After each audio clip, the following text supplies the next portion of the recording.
Attention, tourne. Pendant les travaux, le cinéma reste ouvert. Jean-Baptiste Thoré, Stéphane Bou. Sur France Inter.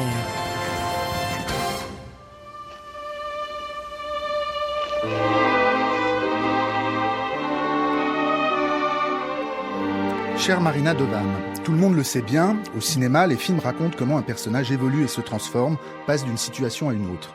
Ce programme commun à tout récit, vos films, eux, le réalisent littéralement, c'est-à-dire physiquement.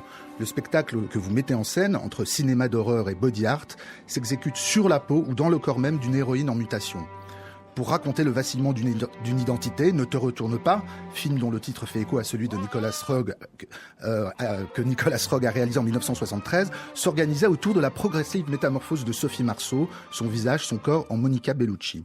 Alice au pays des cauchemars. Le réel est tenté par un double fantomatique qui fait peu à peu basculer un univers familier dans une étrangeté inhabitable. L'héroïne devient le monstre qui rôde dans un territoire qu'il ne reconnaît plus.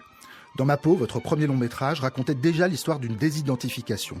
Son personnage central, que vous interprétiez vous-même, investissait une blessure qu'elle s'était faite à la jambe pour transformer son corps à éplucher en champ de cicatrices. Le film, qui lorgne vers Ferrara et Cronenberg, est à la fois gore et introspectif.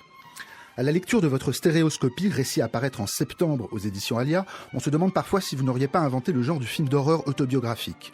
Le livre commence sur les marches du Festival de Cannes, où entouré de Sophie Marceau et de Monica Bellucci, vous présentiez Ne te retourne pas, à la suite de quoi vous racontez une histoire d'intoxication, d'addiction, de somatisation et de désorganisation psychique dont on imagine qu'il pourrait être la matrice d'un film d'horreur de plus.